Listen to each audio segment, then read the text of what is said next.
नमस्कार बच्चों, कक्षा 4 के विद्यार्थियों के साथ आज हम हिंदी की पाठ्य पुस्तक रोली का द्वितीय अध्याय बात हॉबी की। द्वितीय अध्याय हमारा है बात हॉबी की, ये हम पढ़ रहे हैं। आप सभी बच्चे मेरे साथ पाठ्य पुस्तक पर ध्यान दें और पढ़ें। हॉबी का मतलब होता है शौक। हमें अलग अलग, हर एक बच्चे को अलग अलग हॉबी होती है। अपनी अपनी शौक कैसे वो पूरे करते हैं और उनसे हम कैसे कुछ अच्छा कर सकते हैं, इसकी एक प्रेरणाप्रद कहानी है ये। इसे हमें सीखना है। शौक का मतलब होता है प्राकृतिक गुण। यह हॉबी किसी के देखने से या सिखाने से नहीं आती, ये बच्चे में प्रकृति के द्वारा अपने अंदर होते ऐसे गुण, छिपे हुए गुण होते हैं जिनको अपने शौक से, अपने क्रियाकलापों द्वारा उसे उभारना होता है। ये किसी के कहने से नहीं, अपने आप स्वतः ही उभर कर बाहर आते हैं। सबकी अपनी हॉबी होती है। एनी को, एक एनी नाम की लड़की इसमें है, इस कहानी में उसे नृत्य करना बहुत अच्छा लगता है। वह टेलीविज़न पर किसी भी कलाकार को नाचते हुए देखती है तो स्वयं भी नाचने लगती है।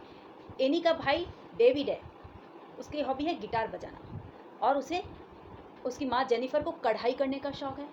माँ का नाम क्या है? जेनिफर।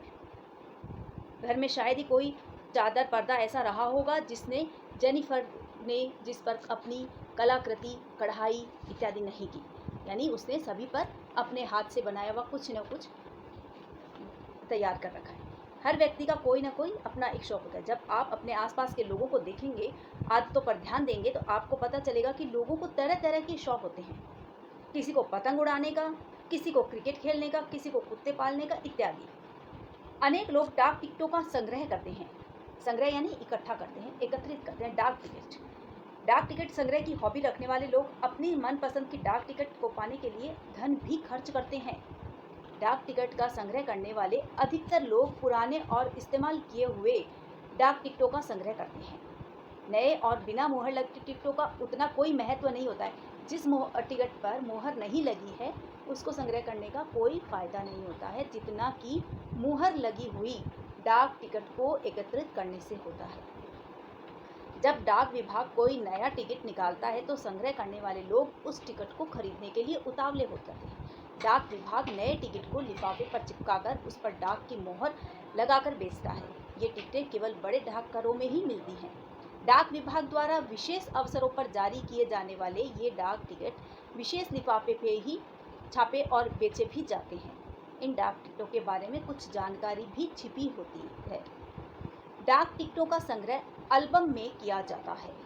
एल्बम में टिकट गोंद से नहीं चिपकाए जाते, इसके लिए विशेष कोने बनाए जाते हैं जिनमें टिकट फंसाकर रख दिए जाते हैं। कोनों को एल्बम में चिपका देते हैं। आजकल पारदर्शी यानी ट्रांसपेरेंट कागज़ के लिफाफे में टिकट रखकर उन्हें एल्बम में रखा जाता है।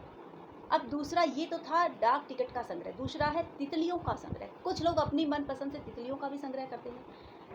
संसार में पाई जाने वाली रंग बिरंगी तितलियों का एल्बम में चिपका कर रखते हैं। तितलियों वाले एल्बम को कपड़ा बनाने वाली मिलें खरीद लेती हैं। अब देखिए, इन तितलियों को क्या किया जाता है? कपड़ा बनाने वाली मिलें। क्यों? क्योंकि उनके विभिन्न रंग होते हैं। तितलियों के अलग अलग रंग होते हैं। उससे कपड़ा बनाने वाली मिलों को रंगों का आभास होता है और नए रंग बनाने की प्रेरणा मिलती है। उनके पंखों की जो डिज़ाइन देखकर कपड़े पर नई डिज़ाइनें बनाई जाती है। बहुत से लोग तो सिक्कों का भी संग्रह करते हैं। कॉइन्स, जिसे हम इंग्लिश में कॉइन्स कहते हैं, वो सिक्के कहलाते हैं, उनको संग्रह करते हैं और उनका संग्रह करने के लिए वाले सिक्कों की खोज में लग रहे रहते हैं। उन्हें पुराने सिक्के किसी से भी मिल जाए, वो अपने घर में अपनी जगह पर इकट्ठा कर लेते हैं। कुछ लोगों को बागवानी करने का शौक़ होता है और कुछ लोग रंगोली और चित्रकारी करने का शौक़ रखते हैं। शतरंज खेलने का भी शौक़ रखते हैं। किसी को साइकिल चलाने और दौड़ने का शौक़ होता है। कुछ लोगों को पर्यटन का शौक़ होता है, यानी घूमने फिरने का, और घूम फिर करके नई नई जानकारियाँ इकट्ठा करने का शौक़ होता है। कुछ लोगों को पहाड़ों पर ट्रैकिंग करने का शौक़ होता है। पहाड़ी खतरों से डर भी नहीं लगता उन्हें। जो शौक़ रखते हैं वो अपने खतरों से कभी नहीं डरते। हर व्यक्ति को कोई ना कोई हॉबी अवश्य होती है। खाली समय में पता चलता है नहीं चलता और कुछ न कुछ सीखने को भी मिलता है। अपनी हॉबी का अवश्य पूरा करना चाहिए। तो हमें इस बात का ध्यान रखना चाहिए। इस पाठ से हमें क्या प्रेरणा मिलती है? जो हमारे अंदर छिपे हुए गुण हैं, जो हॉबी है, शौक़ है, उसे छिपा कर नहीं रखना चाहिए। हमें भी अपने खाली समय में उसका सदुपयोग करके उन गुणों को बाहर निकालना चाहिए और उससे कुछ न कुछ नया ज़रूर करते रहना चाहिए। ये हमने आज इस हॉबी नामक अध्याय से सीखा है। इस अध्याय के आगे के प्रश्न उत्तर हम अगली वीडियो के साथ करेंगे, लेकिन उससे पहले आप पेज संख्या 21 पर सही उत्तर के सामने जो सही चिन्ह दिया गया है उसको आप अपने उत्तर अभ्यास पुस्तिका में ही लिखेंगे। इसी रोली नामक पाठ्य पुस्तक में ही फिलअप करेंगे। एनी की हॉबी किसमें थी? एनी की हॉबी नृत्य करने में। डाक टिकट संग्रह करने वाले लोग डाक टिकट खरीदने के लिए हो जाते हैं क्या? उतावले। सिक्कों का संग्रह करने वाले कैसे सिक्कों की खोज में लगे रहते हैं? पुराने सिक्कों की। जितने पुराने सिक्के होंगे उनके पास में उतनी ही संग्रह अधिक प्रकार रहेगा। इसके बाद में भाषा की बात को आप लोग जिस प्रकार मैं आपको दिखा रही हूँ उसी प्रकार अपनी पाठ्य पुस्तक में उत्तर पुस्तिका में